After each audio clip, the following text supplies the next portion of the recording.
BJP ರಂಗಾಬಿಲ್ಲ Modi ಮತ್ತು ಅಮಿತ್ ಶಾ ಅವರು ಒಂದ್ ಕಡೆ ಒಂದ್ ಸುಳ್ಳು ಹೇಳೋದು, ಒಂದ್ ಕಡೆ ಒಂದ್ ಸತ್ಯ ಹೇಳೋದು, ಈ ಕೆಲಸ ಮಾಡೋದಕ್ಕೆ ಇರೋದು. ರಾಷ್ಟ್ರದಲ್ಲಿ ಎಷ್ಟೊಂದು ಸರ್ಕಾರಗಳನ್ನ ಬೀಳಿಸಿದ್ದಾರೆ. ದೇಶದ ದಿನನಿತ್ಯ ಜೀವನವನ್ನು ಹಾಳು ಮಾಡಿದ್ದಾರೆ. ಇದು ಪ್ರತಿಭಟನೆ ಮಾತ್ರ ಅಲ್ಲ, ಬಡವರ ಕೂಗು, ದಲಿತರ ಕೂಗು, ಕೂಲಿ ಕಾರ್ಮಿಕರ ಕೂಗಾಗಿದೆ. ಕೇಂದ್ರ ಸರ್ಕಾರ ರಾಹುಲ್ ಗಾಂಧಿ ಅವರ ಮೇಲೆ, ಕಾಂಗ್ರೆಸ್ ಪಕ್ಷದ ಮೇಲೆ ಭಯ ಬಂದಿದೆ. ಅದಕ್ಕೋಸ್ಕರ ಈ ತರ ಕೆಲಸಗಳನ್ನ ಮಾಡ್ತಾ ಇದ್ದಾರೆ. ನಮ್ಮೊಂದಿಗೆ ಮಂಜುನಾಥ್ ಅವರಿದ್ದಾರೆ, ಯೂತ್ ಕಾಂಗ್ರೆಸ್ ಅಧ್ಯಕ್ಷರು. ಅವರೇ ಮಾತಾಡಿಸ್ತಾ ಹೋಗ್ತೀನಿ. ಸರ್, ಕೇಂದ್ರದ ವಿರುದ್ಧ ಪ್ರತಿಭಟನೆ ಆಗ್ತಿರುವಂತದ್ದು ನೋಡಿ, ಕೇಂದ್ರ ಸರ್ಕಾರ ದಿನನಿತ್ಯದ ಜೀವನವನ್ನ, ದೇಶದ ದಿನನಿತ್ಯ ಜೀವನವನ್ನು ಹಾಳು ಮಾಡಿದ್ದಾರೆ. ಅದನ್ನ ಖಂಡಿಸಿ ಪ್ರತಿಭಟನೆ ಮಾಡ್ತಾ ಇದೀವಿ. ಇದು ಪ್ರತಿಭಟನೆ ಮಾತ್ರ ಅಲ್ಲ, ಬಡವರ ಕೂಗು, ದಲಿತರ ಕೂಗು, ಕೂಲಿ ಕಾರ್ಮಿಕರ ಕೂಗಾಗಿದೆ. ಕಾಂಗ್ರೆಸ್ ಪಕ್ಷ ಯಾವತ್ತೂ ಕೂಡ ಜನರ ಪರವಾಗಿದೆ ಅಂತ ತೋರಿಸೋದಕ್ಕೆ ಇದೊಂದು ಪ್ರತಿಭಟನೆ ಆಗಿದೆ. ನಾವು ಯಾವತ್ತೂ ಕೂಡ ಪ್ರತಿಭಟನೆನ ಯಾರು ಅನುಕೂಲಕ್ಕಾಗಿ ಮಾಡಲ್ಲ, ಜನರ ಕೂಗಾಗಿ. ಯಾರಿಗೆ ಧ್ವನಿ ಇಲ್ವಲ್ಲ ಅವರ ಪರವಾಗಿ ಕಾಂಗ್ರೆಸ್ ಇರುತ್ತೆ, ಯುವ ಕಾಂಗ್ರೆಸ್ ಇರುತ್ತೆ. ಇದು ಕೇಂದ್ರ ಸರ್ಕಾರದ ಷಡ್ಯಂತ್ರ. 50 ರೂಪಾಯಿ ಉಜ್ವಲ ಯೋಜನೆ ಇರುವಂತ ಗ್ಯಾಸ್ ಅನ್ನು ಜಾಸ್ತಿ ಮಾಡಿದ್ದಾರೆ, ಪೆಟ್ರೋಲ್ ಡೀಸೆಲ್ ಜಾಸ್ತಿ ಮಾಡಿದ್ದಾರೆ. ಇವರು ಗ್ಯಾಸ್ ಅನ್ನ MP ಎಲೆಕ್ಷನ್ ಟೈಮಲ್ಲಿ 200 ರೂಪಾಯಿ ಕಡಿಮೆ ಮಾಡ್ತಾರೆ, ಆದ್ರೆ ಮತ್ತೆ ಇವಾಗ ಜಾಸ್ತಿ ಮಾಡಿದ್ದಾರೆ. ಇದು ದೇಶದ ಜನರ ಮೇಲೆ ಹೊರೆಯಾಗಿದೆ. ಇದನ್ನ ಖಂಡಿಸಿ ಯುವ ಕಾಂಗ್ರೆಸ್ ಪ್ರತಿಭಟನೆ ಮಾಡ್ತಾ ಇದೆ.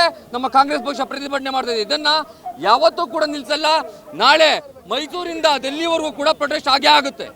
ಖರ್ಗೆ ಅವರು ನಿನ್ನೆ ಹೇಳಿದ್ರು, ಸರ್ಕಾರವನ್ನ ಉರುಳಿಸಲಿಕ್ಕೆ ಈಗಾಗಲೇ ಏನೋ ತಂತ್ರಗಳನ್ನ ಮಾಡಲಾಗಿದೆ ಕೇಂದ್ರದಿಂದ, ಮೋದಿ ಸರ್ಕಾರ ಅನ್ನುವಂಥದ್ದು. ನೋಡಿ, ಅವ್ರಿಗೆ ಅದೊಂದೇ ಗೊತ್ತಿರೋದು.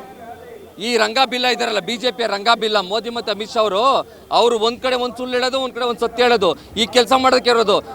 ರಾಷ್ಟ್ರದಲ್ಲಿ ಎಷ್ಟೊಂದು ಸರ್ಕಾರಗಳನ್ನ ಬೀಳಿಸಿದ್ದಾರೆ. ಮಹಾರಾಷ್ಟ್ರವನ್ನ ಬೀಳಿಸಿದ್ದಾರೆ, ನಮ್ಮ ಕರ್ನಾಟಕವನ್ನ ಲಾಸ್ಟ್ ಟೈಮ್ ಬೀಳಿಸಿದ್ದಾರೆ. ಇದೇ ತರ ಕೆಲಸವನ್ನ ಮಾಡ್ಕೊಂಡ್ ಬಂದಿರೋದು. ಈಗ ಬೇರೆ ತಮಿಳ್ನಾಡಿಗೆ ಎಂಟ್ರಿ ಕೊಟ್ಟಿದ್ದಾರೆ ಭಯಪಟ್ಟು.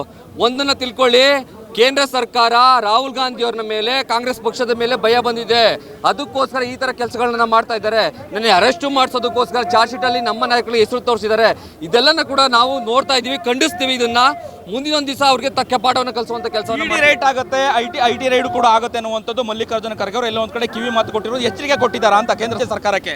ಹೌದು, ಅವ್ರು ಅದೊಂದೇ ಕೆಲಸ ಮಾಡೋಕ್ಕಾಗೋದು. ಈಗ ಬೋನ್ ಇಟ್ಕೊಂಡಿರೋ ತರ ಇಟ್ಕೊಂಡ್ರು. CBI, ED, IT ಎಲ್ಲ ಅವರ ಬೋನಲ್ಲಿ ಇಟ್ಕೊಂಡಿದ್ದಾರೆ. ಯಾವಾಗ ಬೇಕಾದ್ರೂ ಓಪನ್ ಮಾಡ್ಬೋದು, ಎಲ್ಲಿ ಬೇಕಾದ್ರೂ ಬಿಡ್ಬೋದು ಅನ್ನೋ ರೀತಿಯಲ್ಲಿ ಅವರ ಕೈ ಚಾಳಕ ಇಟ್ಕೊಂಡಿದ್ದಾರೆ.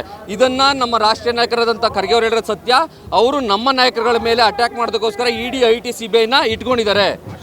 ಇವತ್ತು ಪ್ರತಿಭಟನೆಯಲ್ಲಿ ಯಾವ ಜಿಲ್ಲೆಗಳಿಂದ ಭಾಗವಹಿಸಿದ್ದಾರೆ ಅನ್ನುವಂಥದ್ದು ಸರ್? ಇಲ್ಲಿ ಬೆಂಗಳೂರು ಝೋನ್ ಯಾವ್ದಿದೆ, ತುಮಕೂರು, ಚಿಕ್ಕಬಳ್ಳಾಪುರ, ಕೋಲಾರ ಮತ್ತೆ ಬೆಂಗಳೂರಿನ 6 ಡಿಸ್ಟಿಕ್ಗಳು ಮತ್ತೆ ರಾಮನಗರ ಎಲ್ಲ ಜಿಲ್ಲೆಗಳಿಂದ ಭಾಗವಹಿಸಿದ್ದಾರೆ. ಎಷ್ಟು ಕಾರ್ಯಕರ್ತರು ಇವತ್ತು ಪ್ರತಿಭಟನೆಯಲ್ಲಿ ಭಾಗವಹಿಸಿದ್ದಾರೆ? ಸುಮಾರು ಒಂದು 30,000ಕ್ಕೆ ಹೆಚ್ಚು ಕಾರ್ಯಕರ್ತರಿದ್ದಾರೆ. ಯುವ ಕಾಂಗ್ರೆಸ್ ಕಾರ್ಯಕರ್ತರು 5,000ಕ್ಕೆ ಹೆಚ್ಚಿದ್ದಾರೆ. ಇದಿಷ್ಟು ಮಂಜುನಾಥ್ ಅವರ ಮಾತಾಗಿತ್ತು. Camera person